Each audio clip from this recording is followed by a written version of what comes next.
Well, welcome back to the OBC podcast. My name is Corey Cooper. I'm the executive pastor at OBC, and we're joined today by my friend and our OBC missionary, Tony Collicco. And Tony and his wife, Kelly, have been my community group leaders, but they've been missionaries to Romania for how long? 29 years 29. This October.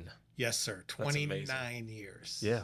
So, yeah, we're just gonna have fun because we're just talking. We've already been talking for 15 minutes before we got started. That's true.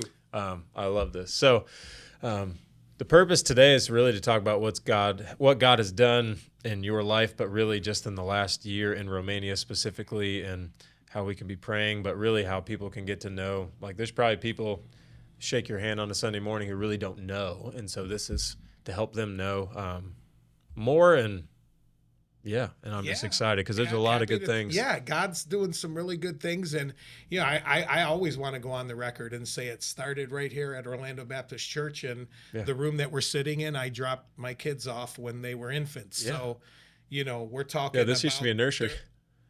29 years in the mission field, 31, 32 years, 33 years here at Orlando Baptist Church as members. And so dive more into that. Yeah. Tell me like your elevator conversion story. Yeah, elevator conversion story. So Guido from New York, rough around the edges, but 50 pounds lighter, black hair, thick mustache, and a gold chain. I've seen the picture on your fridge. Yeah, you've seen it, man. That was Tony. Yeah. And I like the way I look now, except for the 50 pounds. That could go away, You pull off a Fu Manchu. No one can do that. Yeah, well, Kelly's grandmother, her name's Betty Rager. She's with Jesus now, but she was about 65 or 66 years old in 1989 to be exact. Mm-hmm. December 1st, 1989, and I only know that because Grandma wrote it down.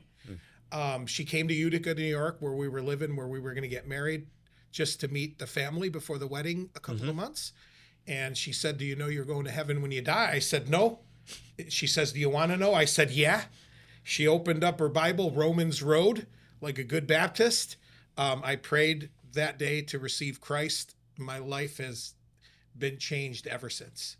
Yeah. When we moved down to Florida, she said, "Hey, I just spoke to my pastor. My pastor and your pastor's dad started the Christian school movement, or Dr. Janney started the Christian school movement, and then Collins Glenn from Indiana in the 50s or 60s started the Christian schools in the state of Indiana." Okay. And Grandma said, "Hey, go to Orlando Baptist Church. There's a pastor named Dave Janney. You need to meet him." And that was it, baby. We've been awesome. Here ever since. Yeah. So when Grandma asked you that question, like what did the season look like leading up to that? Because God obviously must have been softening you or something leading up to that. What did the season look like? Tony from New York, the mouth, the attitude, all of that was there. Yeah. But I somehow, I don't want this to sound weird, but I always felt in my heart, because when we grew up in the Catholic Church, I served there. I always felt in my heart that God would use me. I just didn't know how. Mm-hmm. So I believe that, God knew, of course, that I would be listening to him. Mm-hmm. I don't know. Kind of weird. I would have paused if we weren't, on camera, but I just felt in my heart, Corey, honestly and truly, probably from a 10-year-old little boy, that I think I could do more for God. I just didn't know how. I didn't know what that looked like. And when Grandma said, straight up, "Tony, do you know you're going to heaven when you die?" I said, "No." Now, I hope I look a little older and calmer and nicer, but imagine Tony, 34 years ago with the tash and the chains and the Italian attitude, and Grandma had no problem talking straight to me. Just bing, there you go, Tony. And I said, "I'm going to hell." And I remember 1007 George Place, Utica, New York. I remember Grandma opening her Bible and leading me to the Lord. That's amazing. And shortly after that, so leading up to that really was Grandma kept sending tracts to Kelly. Oh, okay. And I was chucking them in the garbage. And then Grandma sent Kelly a Bible in 1988, knowing that we were going to get married, that said Tony Collicco. So God's word attracted me before I ever opened it. Yeah. And I thought, wow, a whole Bible that I can hold. It's not in this little cedar box up in the closet, the way we grew up. So I was ready. So she was planting seeds, and God was knocking, chiseling away. 66 years old, serving God. And I remember calling Grandma about a month later. It was in January of 1990 that Kelly prayed to receive Christ. And I called Grandma. No, there were no cell phones back then. There might have been. I didn't have a cell phone. Called Grandma on the landline, and I said, I've been praying for Kelly for a month, and she got saved. And Grandma said, I've been praying for Kelly her whole life. Oh, my goodness. Yeah. So powerful. Within a year, we were in Florida. Within a year and a half, we were at Orlando Baptist Church. And that's it, baby. Kelly and I both got baptized together. Jackie and Bobby Coleman, the Colemans, they helped us change into our little blue suits that we used to wear. And we got baptized and never looked back, coming to Faith Promise Mission conferences. Yeah. I knew God wanted to use me. I was on one side of the altar. Kelly was on the other. We didn't know that both of us were telling God, we'll go wherever you want us to go. Yeah. So, and that was a couple years into you being a Christian. It wasn't long, right? No, it was like within 2 years. Yeah. Like massive. Yeah. Massive. Yeah. Yeah. No mission boards wanted to take us. We didn't have Bible college education. Mm-hmm. I'm Tony. I'm counting on my fingers right now. I mean, and we were starting to do all the work in Albania when Hope for the World started, right here out of Orlando Baptist Church. And the torch was passed to Jimmy Franks, and they were very leery letting Guido go and be a missionary. But I remember sitting in the office at the building next door and being bold enough to tell Dave Janney, God's calling me. I'm going whether you guys want to back me or not. Yeah. And he looked at me with tears in his eyes and said, that's exactly the right answer. Yeah. And you know what? Can't argue with that. No official Bible college because I couldn't afford it. So I audited my classes. We didn't ship a container. We didn't go to language school. We got on a plane with Jessica, who was 1 year old. Never looked back. Yeah. Yeah. Was that short or was that too long? No, it was wonderful. Good. Don't worry about it. Yeah, I love it. I love it. So we can fast forward to now. Yeah. 29 years in. Yes. Camp Joy is one of the biggest things you do. Like that's an event in Romania over the summer. So just tell us what it looks like. How, and then even looking backwards, like where did it start? How's it growing? Yeah. How's God using it? Well, first and foremost, all the credit to our nationals in Romania. I couldn't do the mission work we're doing with my team. I think of Marios and Alina, Bogdan and Daniela, and those who stuck with me, who were just my neighbors, and they were right out of high school themselves before we actually all started working together. And they're running the show. They're doing it. They're preaching, they're teaching, they're baptizing believers. It's incredible. So the story hurts a little bit, Corey, because I went to Romania to work with the local pastors. I was excited about it. We were only 2 years post-communism kind of situation. And I started working with the local church, and I noticed these dark-skinned kids on the street, and they were cute, and they were begging, and we wanted to help them. And I started inviting them to church, and we didn't know then that the deacons were actually they were going in the front door and telling the Roma gypsies to leave out of the back door. They didn't want them in the church. So, I'm not refined in Christ. I'm still Tony, who's newly saved, ready to punch somebody in the face, because it's all about hope, Corey. I had hope from Christ because of Grandma. Now I can bring to the Roma people hope that, you know what? Everybody thinks you're different, but you're not in God's eyes, and you can know Christ. So, fast forward a year, we're planting Roma Gypsy churches. It's great. And I had a handful of kids that I wanted to send to camp. So I went to one of the local pastors and I said, I got these kids, they want to go to camp. And he said, those kids are gypsies. Man, they smell. We don't want them in our camp.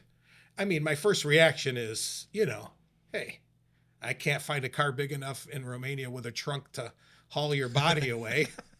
What are you talking about? You know, I grew up a tough guy, and now I love Jesus, and these people are different. I'm different. So met a guy, and his name was Nelu, and he was friends with another fella from my town, and he says, I got a little piece of property up in the mountains, and you can use it. So Camp Joy, when Camp Joy started, was us in a couple of tents, no water, no electric, an old building of 100 years that was on the property that they used to put the cows and the horses in.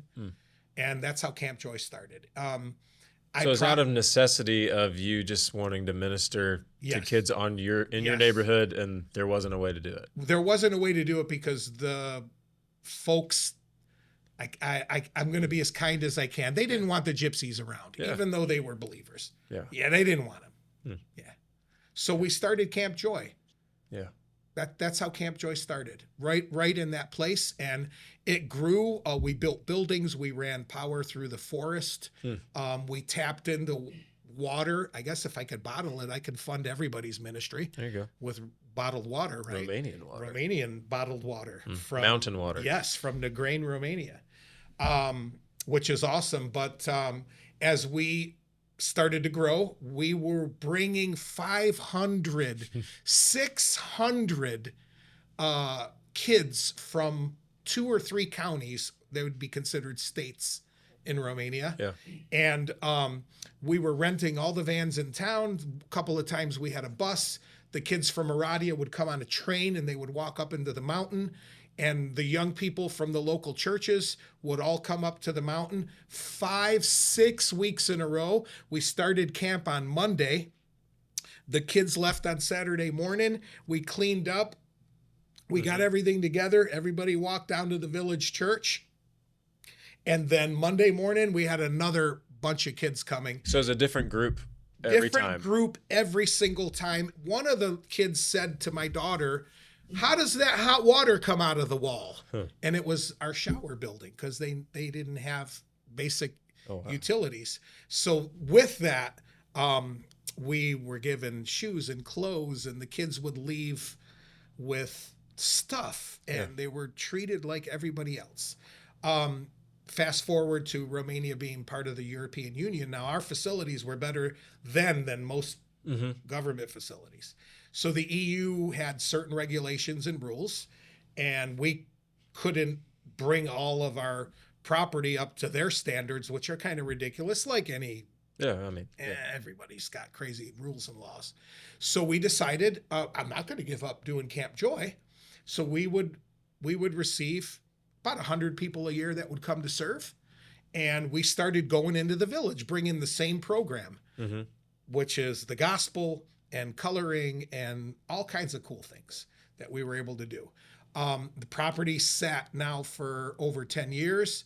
And I got to say, my guy, Marios, who you met, he was so burdened because I remember calling him on the phone one day and I said, Marios, just sell the land for $5,000. So that person gave you the land and said it's yours. Yeah, I paid a little bit of money for it, but after he gave it to us to use for free as long as we wanted. And then you bought it. And he said, hey, why don't you start a camp up here? Okay. So we bought it, and I think it was $5,000 or $6,000, which was a lot of money back then. Yeah. And I remember being so discouraged that I called Marios one day and I said, just sell the camp. And he said, that's holy ground, Tony. And I says, you know what? We need money. We're missionaries trying to do what we got to do. And we never sold the camp. During COVID, we couldn't go to Romania. So Marios juggled a bunch of money, and we wound up putting a project together for a building that's going to be about $75,000. $750,000. We spent $75,000 putting in all the steel and the concrete. Marios and Bogdan and some of the guys from our local church went out because it's about an hour drive into the country. It's beautiful. And they went out and they started using bulldozers, and we didn't have to pay to rent the bulldozers. All we had to do is pay for the gas. I think he told me we used 2 tons of diesel, and we took Tons. mountainous land that nobody wanted, Yeah. and we flattened it out, and we're getting ready to have the newest, most modern Christian camp in Eastern Europe when it's done. Yeah. And this one is EU certified. This and is going to good to be go. better than EU certified. Yeah. But the funny thing is I wonder if God, I think of It's a Wonderful Life when they were all talking together before they sent Clarence down to help George Bailey. Like, hey, let's try to have Tony raise $1 million and we'll just see how it goes. So I think God has a sense of humor, but the reality is thousands of Romanian children, Romanian Gypsy children, Romanian Hungarian children, their leaders from their churches, people we know, hundreds and hundreds of people a year that would come from America, Canada. We had a gal that came from Singapore, just so many different places. So Camp Joy had a big impact. It also led to 30, 40, 50 marriages because the Roma kids found their love of their life. Some of our Romanian teenagers who were teaching camp and they were leaders found their mates, and it made a big impact in everybody's life. So it's something you can't walk away from, but it's something that seems impossible. And with something that's impossible, the only solution and the only answer is God. Yeah. Yeah. So when you look back at it, like what amount of that did you pray for? Or was it really just praying to keep up with God? So I always believed in everything I'm telling you, to have the biggest and the best and care about people that nobody wanted to care about. We were landlocked, and one of the owners, who was a country fella, hated Christian people. So for years, he wouldn't sell us the only little piece of flat land there was. I remember my buddy, Jerry Habistro, he's a pastor in Grand Island, New York. Awesome guy, one of my mentors. Actually, we're going to see him today. They're down from Florida for their anniversary, from New York to Florida. I remember Jerry praying that we would get that piece of property, and back then, I think it was like $35,000. We wound up getting it for $20,000 about 5 or 6 years later, because, I'm Tony. I want this now, Lord. Sorry for knocking on the table. I want this now. I need the $1 million. Yeah. I need to do what we got to do. And honestly, I really can't take any credit. I mean, it's really Marios's heart to see something done and to do the impossible. Yeah. And to do the impossible, it takes God. Absolutely. And people who are willing to do it. So Camp Joyce functioned. We just haven't functioned on that piece of property for over 10 years. But we bring groups in all the time, and we go into the villages and we do great programs. The facility, once it's done, will be able to be used year round. It'll generate funds for the ministry to the point where it might be able to sustain what we're doing. And then we can reproduce this in many other places, not only in Romania, but in Eastern Europe. Yeah. That's amazing. Yeah, it's amazing. I don't know what to say. God. Yeah, that's it. It's God. Yeah. He does exceeding abundantly above all we can ask or think. He and does. Yeah. I even think of when you say, like, it's cool, even in your story, of you say, like, God plucked you out of where you were and just sent you on this new thing. Yeah. It's kind of like when Ananias has to go to Paul and God tells Ananias, like, this boy has no idea the plans I have for him, but he is a chosen instrument for my hand. And that's when you say all that, where you were not looking for God, but grandma was praying for you. Wow. And God was doing it. It's amazing. Yeah. Well, I don't know what instrument I am. The best way to describe me is, I know there's many vessels. I'm a clay pot with 1 million cracks and holes, and God has 1 million fingers to hold me together. That's it. Yeah. Yeah. Probably not wrong. Yeah. So Camp Joy, ministering to these kids, has led into Christmas is a real big thing that you guys do. Talk about that. Talk about how you're serving people during the summer, but now in Christmas season. So unfortunately, again, the different Christian entities in Romania, not all, I don't want to get in trouble, but I'll just be straight with you. Christmas boxes and food bags and things are coming into the country. They're not going to our people. We decided that we would start to do all of our own. And we did talk to the big organizations, and they did give to Romania, but it stopped with, the people who didn't like the Roma. And a lot has changed. I don't want to throw anybody under the bus, but that's the reality of it.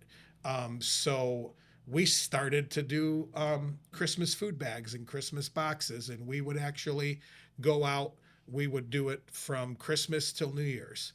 And then we started bringing college-age kids. So a lot of the ladies and guys here who are married now with families came out to Romania back then.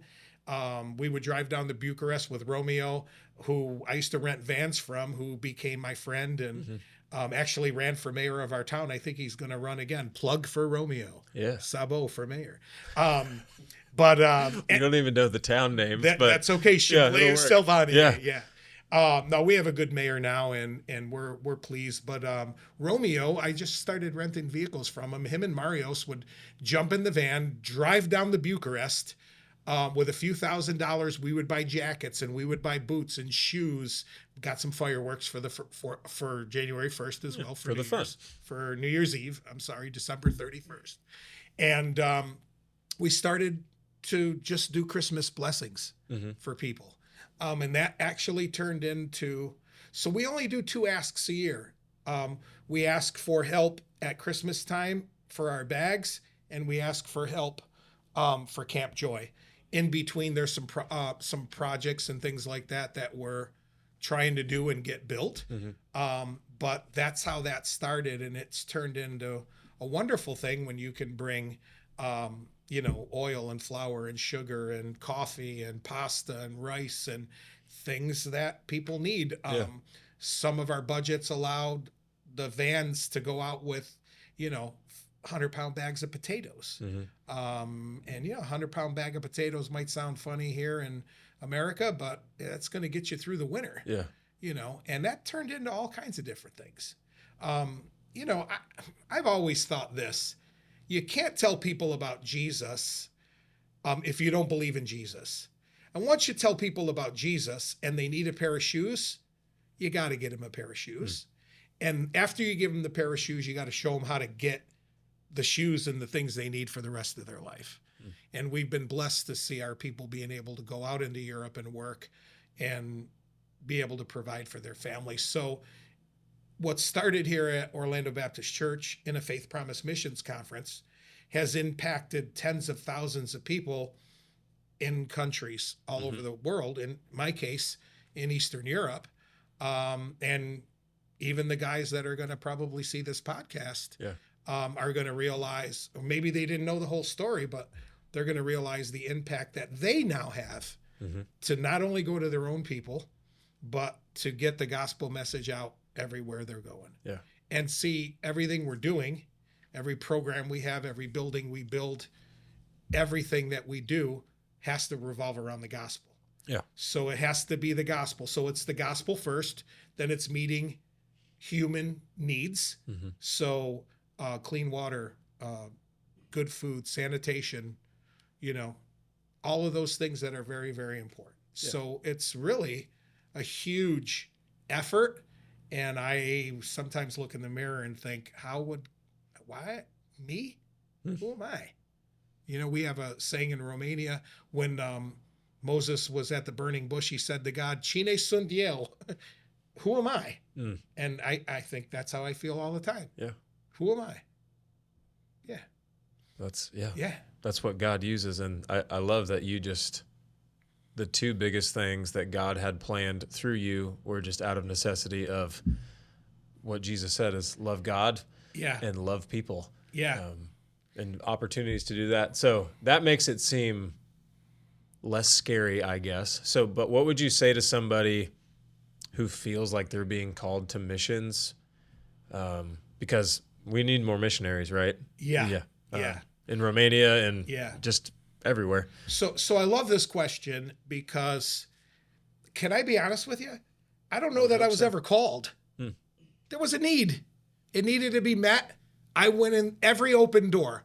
I thought maybe I would start a church in Utica, New York. I thought I'd go to Albania when we were going to Albania, and we were doing all these cool things at our church. And it wound up being Romania. And I just wanted God to use my wife and I. Yeah. And that's led to where we are today, even me being here in America as a tent maker, working to keep the ministry going as the face of missions changes a little bit. But those who want to be missionaries, you can't calculate it all. If you want God to use you, you got to tell him you want to be used by him, and you got to trust him. And I'm not trying to be too spiritual, because I fight with God all the time. Yeah. I do. Yeah. So you got to go. Here, if you feel like God's calling you, you need to go. Yeah. Now, I did it the Tony Collicco way. No Bible college. Again, I audited my classes for those who want to. Tony knows his Bible. Yeah, thank you. Audited my classes. I didn't ship a container. I got on an airplane. I went to Romania. Keith Stokes, who was here at our church as our piano player and then executive pastor. Yeah. We got like 30 banana boxes on Delta Airlines. Thank you, Delta Airlines, for hooking me up. And we just went. We lived in a trailer. Then we lived in a mission home from the Hungarian Baptist Church. Then we built our home. And we went. You got to go. Knowing God will provide, and if he's called you to do it. But God will provide. Yeah. See, that's the thing. We base how many children we're going to have on budgets. We base, even as Christians, what we're going to do, how we're going to do it. Do we have time? Listen, it's going to be uncomfortable knowing God, serving God, and trusting God. But life is uncomfortable. So do it. Just do it. Yeah. I mean, really, that's all we did. Yeah. We just believe. Everybody told me I was crazy. I was Tony the Bug Man back then.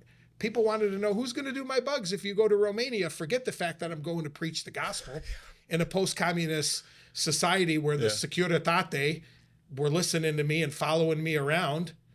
We all got to be friends after that. But I mean, it was like those old black and white movies, where they're marching with barbed wire and their AKs. And I mean, it was scary. Yeah. I didn't let anybody know I was scared, but I was. Just God. When you turn around, Yeah, I don't know. I wonder if God does this when he says Tony Collicco. Yeah, that's kind of how everything went, man. And I'd do it again. I would do it again. So that's the thing. It wasn't easy. It was hard. You can't plan it, but it sounds like, and we know that there's just a joy that you can't explain. Yeah, because you're in God's will. I can't explain it, and I can't whine about it, because you don't want to know something. The responsibilities that we have are huge.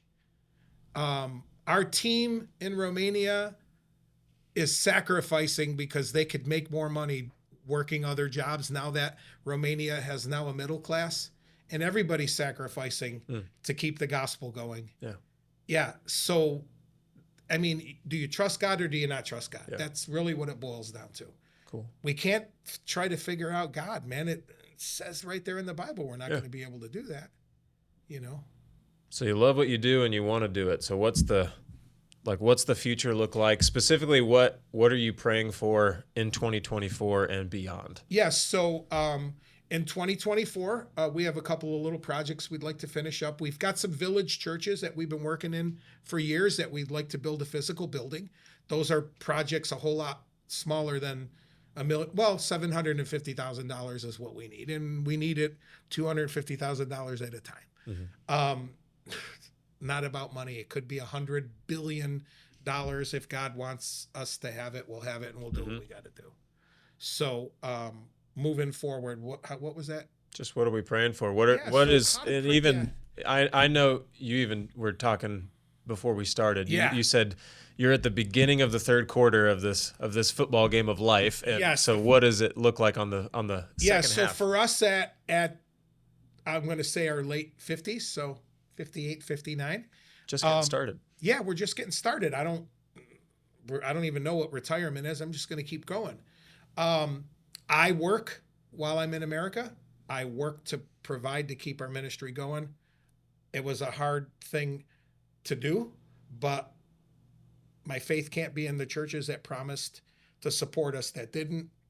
My faith can't be in people who promised to give to our ministry and didn't. My faith has to be in God. And God's allowed us to have some great people to come in our life and help us with what we're doing. We've been here in the States living part-time and in Romania part-time.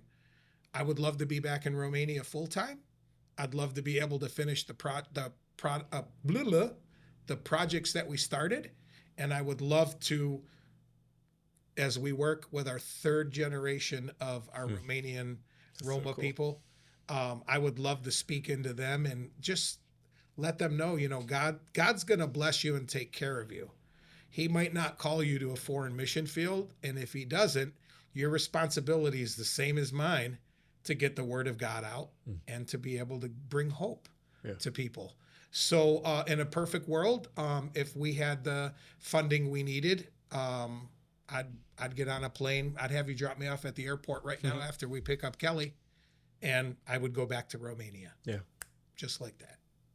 So that's the future. That's the plan. The future is trusting God. Tony, do you trust God? I don't know. Do you? Because I sometimes wonder, hey, Lord, how come you got me waiting over here? Look at what we got to do. Or maybe I think, look at what I got to do. And God's like, shame on you. Because he's the one who's really going to do it. Absolutely. He just wants to know that we're willing. Yeah. And I think being willing fills in all the other gaps. Because we're in life. You're going to get sick. There's going to be problems. There's going to be tragedies. God never promised us a perfect world. And it is what it is until we get to be with him. So why not make the best of it, sharing his word and bringing hope to people who need hope? Yeah. For me, growing up in a town where there was no chance or opportunity of hope, there wasn't then. There's a lot of good Christian churches around Utica, New York right now. I think that that's what's needed, is just giving people hope. Yeah. And our Roma people thought less of themselves because of the way they were treated. And now they know that they can be who they are and kind of let that roll off their shoulder, what people say. And I would wish the best for all of the people that we work with. So yeah, we're fighting against an economy, against the middle class. There's nothing wrong with our people needing more because it's not the way it used to be. But boy, God never changes. So those opportunities are huge. Yeah. And I would love to see some of our kids go to Bible college and, get out. Yeah. I mean, they're all preaching and they're all doing their thing. And, we have one of our good friends from Nona Church who's in Romania right now, Andrew, and he's teaching our guys systematic theology to guys who don't know how to read or write, but they know their Bible, and you can make a pyramid and teach the Bible, and they can then bring hope to where they are. And how this has grown, just grassroots and just organically. In the height of COVID, I remember I got a telephone call in the summer from Joseph in Nushvalu. I always talk about Joseph, and they do a lot of the migrant work. So they're doing grapes and oranges and olives and all kinds of gardening and things like that. So they're out in teams with their family, but they meet with Roma from all over Eastern Europe and Poland and Romania and all these other countries. And when he held up his phone, they were doing a baptism in the horse trough. So, COVID comes, the ministry continues without my brains. I mean, who am I anyway? Right? Praise the Lord. Cine sunt Yale. That's it. Who am I? Absolutely. Yeah.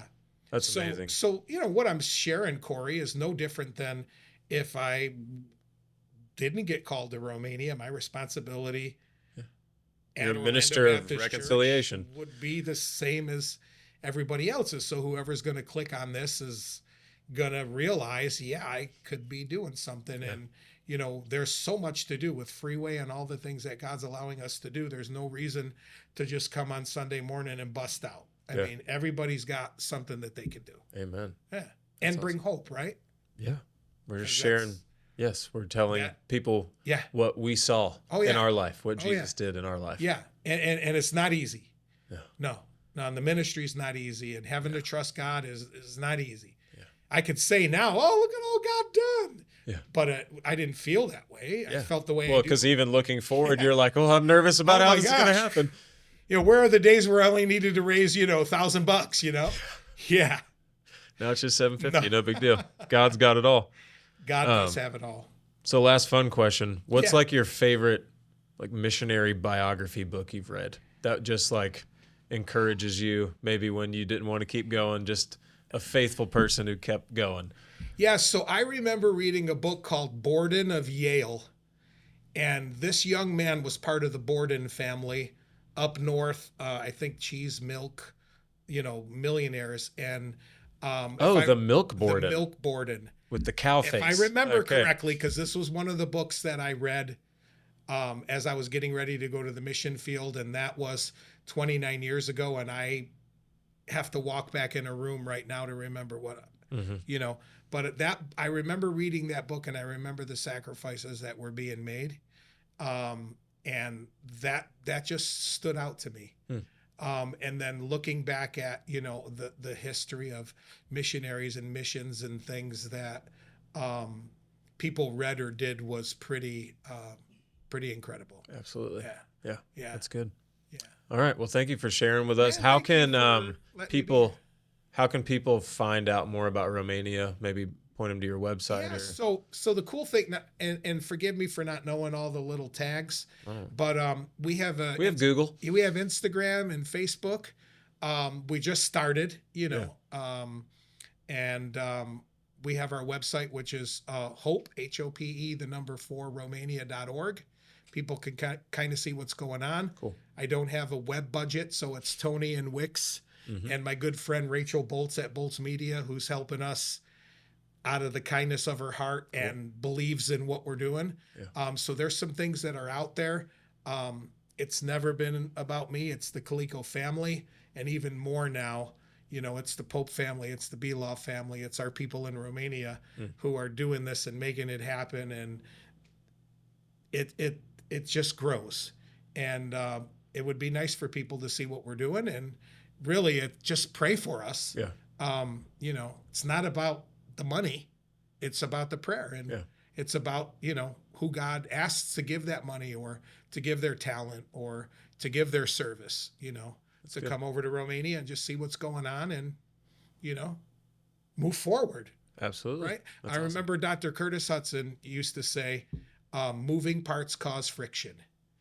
And that is something that I've kind of remembered my whole life. So keep moving, keep going. It's easy to relax and chill in our culture today, sit back and just chill.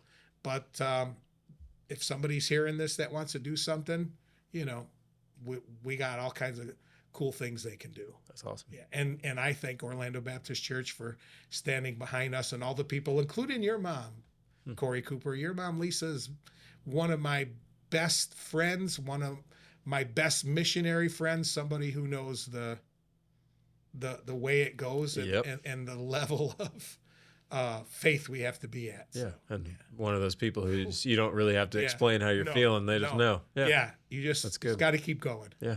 We need each other in the church, and absolutely. Yeah. Awesome. Well, thank you for joining us. Share this video so that we can get the word out about Hope for Romania and what God's doing, and visit Tony's website, give him money, all the stuff. But thank you, and we'll see you at the next podcast. Yes, thank you. Appreciate that.